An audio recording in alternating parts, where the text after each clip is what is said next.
Hey everybody, what's up? Welcome back. I'm glad that you could be here. That was a really neat artist named Singersoundsystem. I love how he has brilliantly adapted a hurdy-gurdy to a Singer sewing machine with the pedal treadle on it. That's the kind of stuff that my sound man brain just loves, man, is when somebody takes some sort of, already let's call the hurdy-gurdy sort of a weird instrument, right? And then adapting it like that, just brilliant. I love the way he plays it. And I love that he's put like some sort of a theremin or something on the front corner of it. So he'll like bring his hand over and play the theremin on it and then go back to playing. His technique and style is just brilliant, man. I love that. Singersoundsystem. I'll leave a link to that guy. He's got some fun videos out there. He has one where he does Toxicity from System of a Down. Brilliant. Brilliant, genius stuff. I love it. So I'll leave a link to that. Let's see. I got a lot of stuff on my list of notes. So to kick things off, Rebecca and myself went to Thermopolis and we got ourselves a little Airbnb there. It was wonderful. The Airbnb was actually really nice. Got to soak many times in the healing waters of the hot springs there. I'm so glad that we got to go up there and do that soaking. My body feels quite a bit better. My back, my knees, my elbows, my neck feel quite a bit better after soaking 3-4 times. Yeah, so that was great. Had a wonderful Christmas dinner. We scored a ham, actually, and it was delicious. So we ended up making ham and potatoes, which we're having for lunch today. And I'm actually very excited about that because, like I said, the ham was just fantastically delicious. So we went up and did that, then came back on down. It was pretty nasty on the day that we came back, so we decided to stop in Casper and get a hotel room and just chill while it snowed like crazy and was extremely cold. And then the next day we traveled on back to Colorado. So we had a wonderful trip, and it was a nice break. I hope you guys had a great Christmas too. Yeah. Let's see, right now it's 7:43 on the 30th of December as I film this. I guess I can go ahead and talk about this first too. Rebecca and myself watched a lot of Netflix while we were at the Airbnb. I realize now this is one of the problems of having a house and having too much access to the internet, man, is it's easy to just get completely sucked in to Netflix, and before you know it, the whole day is gone. You know, so we watched a bunch of Netflix, but we watched the second Avatar film, The Way of the Water, and I guess I could say that the film is very well done, but that it's completely a CGI adventure. The whole thing is CGI. And I think that James Cameron has done an incredible job at making you dislike humans and humanity when you watch these films. If you don't come away with the sense that humanity is extremely destructive and not thoughtful, then I think you've missed the plot of the movie, because it seems like the entire movie is about making you hate how humanity spreads like a virus into some sort of location and immediately begins to look at how we can exploit it, immediately begins to look at how the creatures there can serve our purposes. And if that was what he was trying to convey, then he did an amazing job. And then, you know, of course, the Colonel guy returns, the bad guy, he returns in this, and his character learns nothing by the end of the film. We did that so that we could go see the new one that's going to come out, or the new one that's out. I'm not sure if it's out yet. And I'm not even sure I want to go see it now. I don't know. If it's going to be a third film of the ugliness of humanity, I just don't know if I need it. I don't know. So that happened. Yeah. It left me with an icky feeling in my stomach about how humans basically don't have respect for nature. We've completely rinsed ourselves clean of feeling like we owe nature anything. And it's sad. Yeah, that's what I'd say about that. Since the last show, silver did some pretty amazing stuff. It jumped up to about $80, and I think even it was trading at 85 for a minute, and then it came back down to like 75.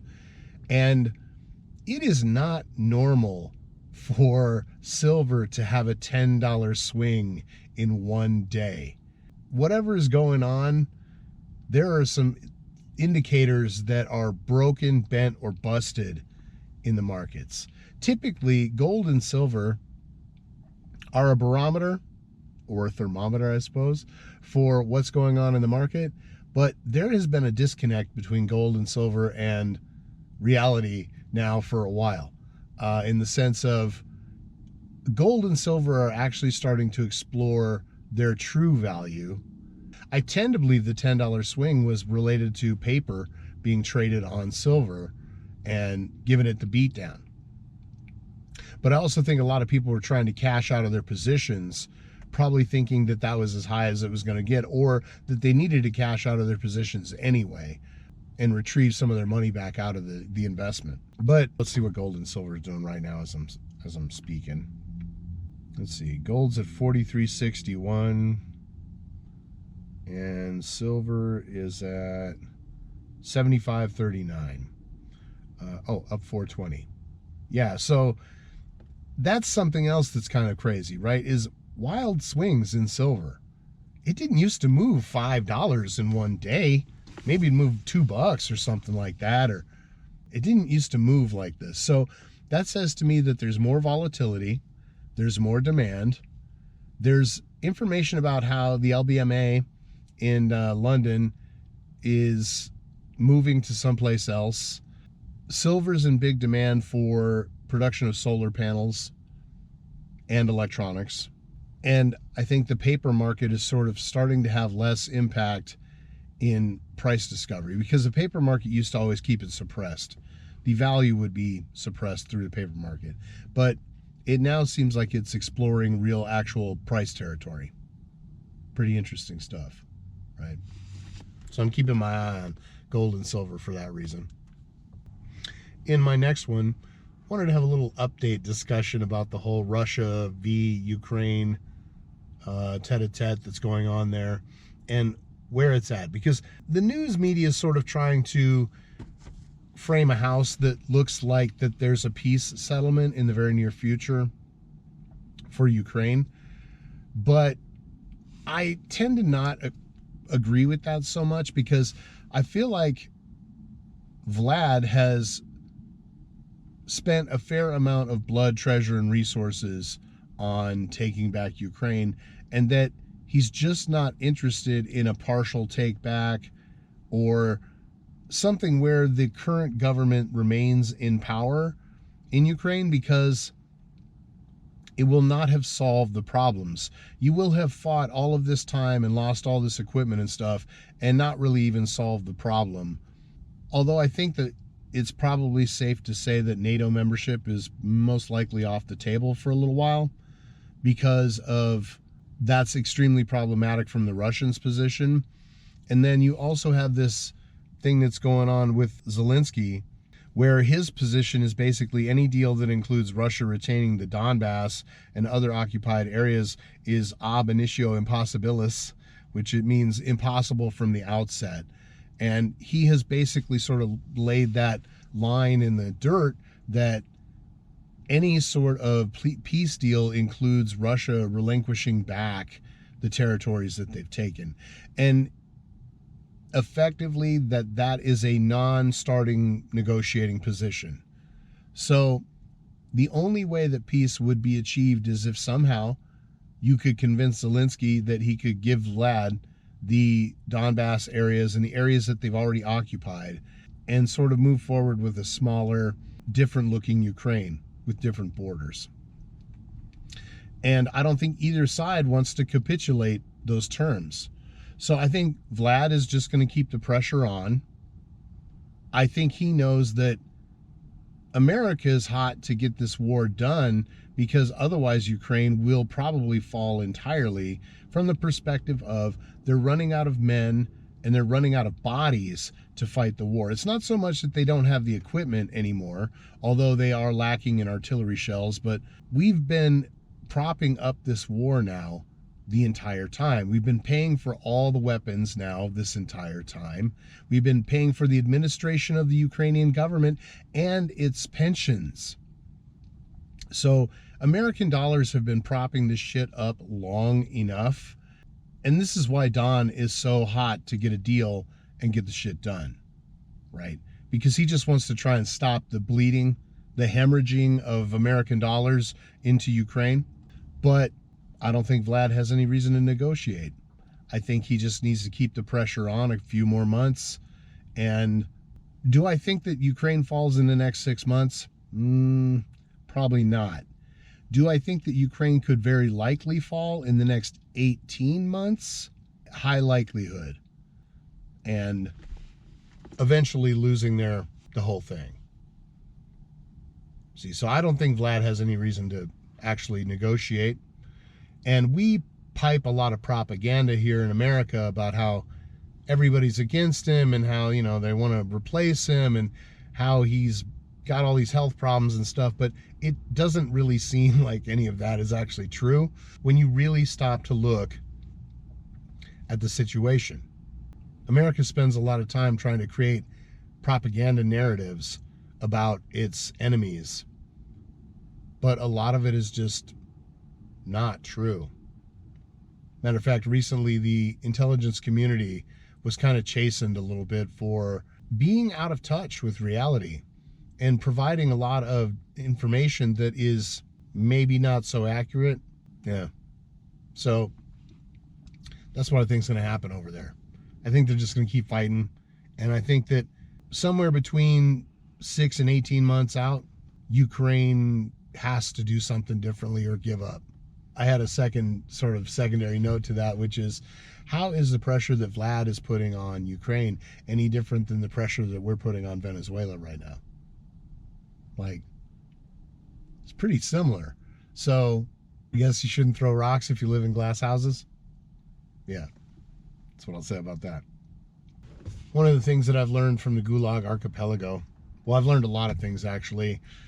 We watched 60 Days In while we were at the AirBnB, and that when you look at how American prisons are structured, they have elements of the Gulag built into them. They have elements that are designed to slow you down, frustrate you, and not really give you any real help or help you adjudicate yourself or any of those things, right? Like, we have a very similar system in that respect. It's not as brutal, but it is dehumanizing, and it's intended to crush the soul and spirit of the people that are incarcerated there through the playing of games, head games, mind games, right? Games where you get to have your rest period outside in the yard or whatever.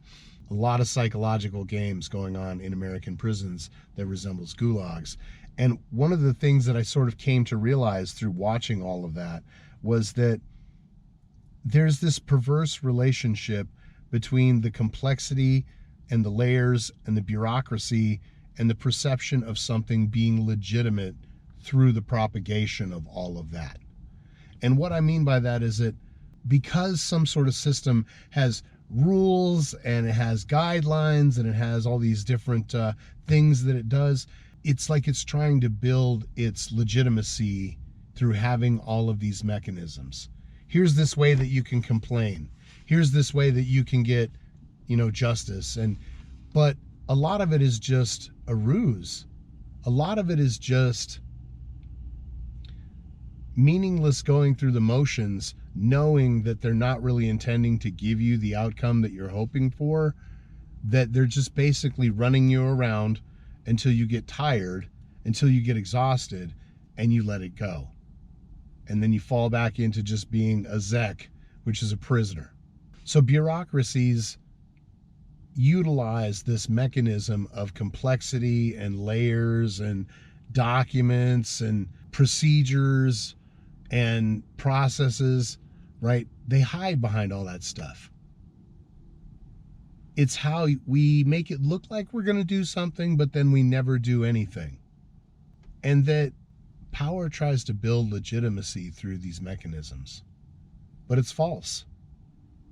Like, in the end, all of the stupid laws that we've come up with and all the stupid mechanisms and all of the epically stupid things that they have put into the justice system to try and get justice, it doesn't work.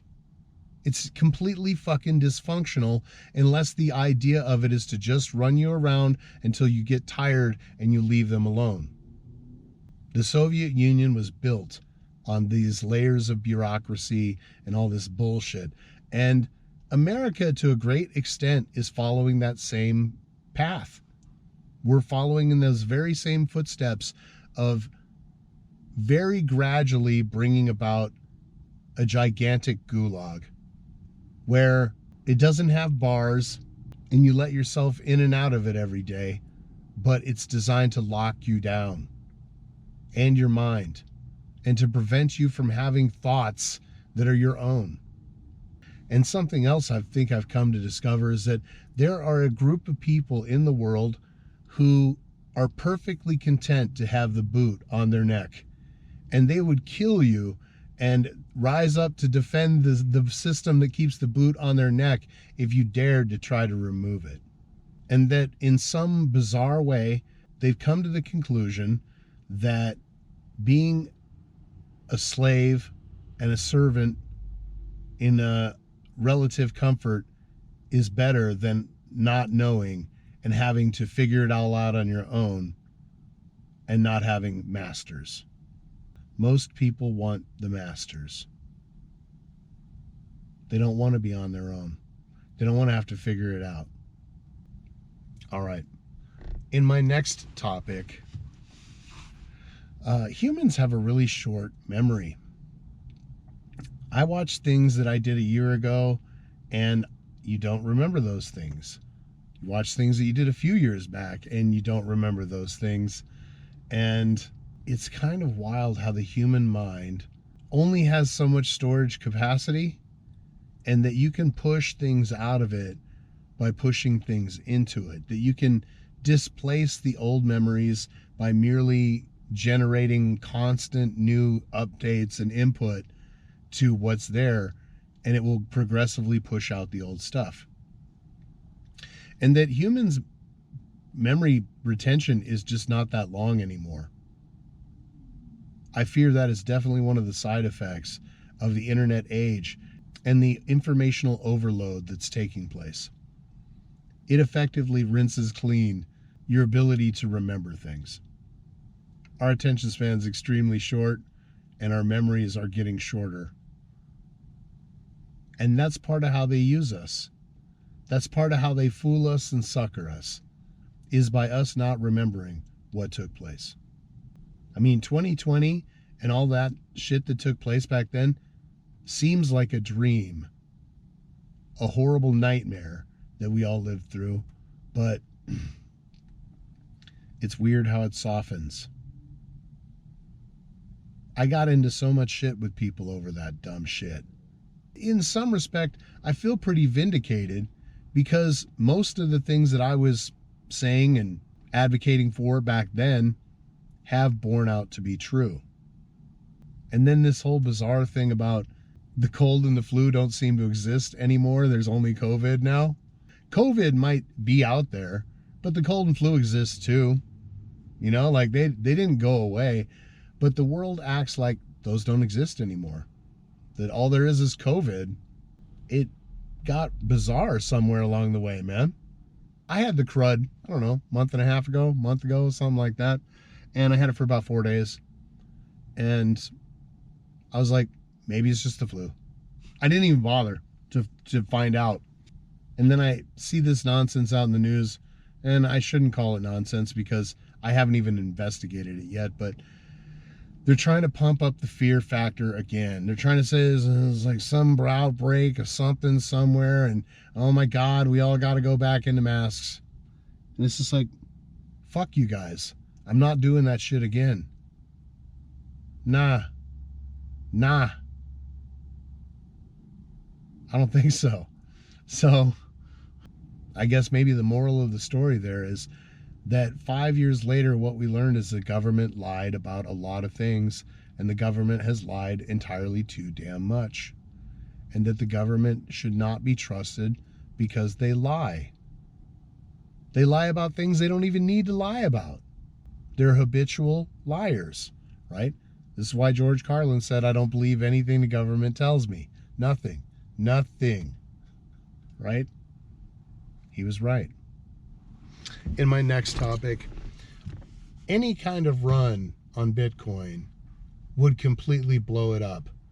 And it would demonstrate how little monetary backing it actually has, and how they've really created this amazing Pokemon-esque system where everybody holds it, but nobody wants to redeem it. And if ever comes the time where people want to redeem it en masse, Bitcoin's just going to completely blow up. People will find out that there's really nothing there. They'll go to pull money out and they can't get any money. You might be able to trade Bitcoins directly to somebody else over the internet, but it just couldn't survive a run. If there was such a thing as a bank run on Bitcoin, it would blow up instantaneously in a day, because I just don't believe there's much money backing it. Yeah. I mean, call me crazy. It's not digital gold. It's a digital token, and it only has value within its own system. And the only way to have any value outside the system is to turn it into something else. So any kind of run on Bitcoin would blow it up completely. That's what I would say about that. And then I have in my next one, why do people think a motorcycle rally is a place to bring kids? I can't quite understand that. Like, there are people in the world that think they should bring their kids to Sturgis or Daytona. And I just don't think either place is really a place for kids. And I don't think kids should be at these sorts of events. But you have parents out there who think that, you know, it's a family-friendly motorcycle rally. It's like, it's not. It's not a family-friendly motorcycle rally, and I don't really believe that there is such a thing as a family-friendly motorcycle rally. So I question the logic of people that think that it's a good place to take their kids. Yeah, wait till they're older, then bring them, I guess. And then for my closing thought for today, everything in the universe always returns back to its source. You know, like energy is born into something, and then eventually it returns back to the universe. Water eventually returns back to water. You know, everything always goes back to its source eventually. Which I think is beautiful. We all go back to the source eventually. All right, party animals. Thanks for coming out, joining me, watching my show, being my people. Make sure you have a safe and happy new year. And I hope that all your wildest dreams come true. Please make sure that you like, subscribe, share, and comment. Those things help. And until we meet again on the next one, and I do hope everybody's going to join me for that, this has been a Matt Metler production, copyright 2025. This is the last one of 2025, most likely. All right? Copyright 2025.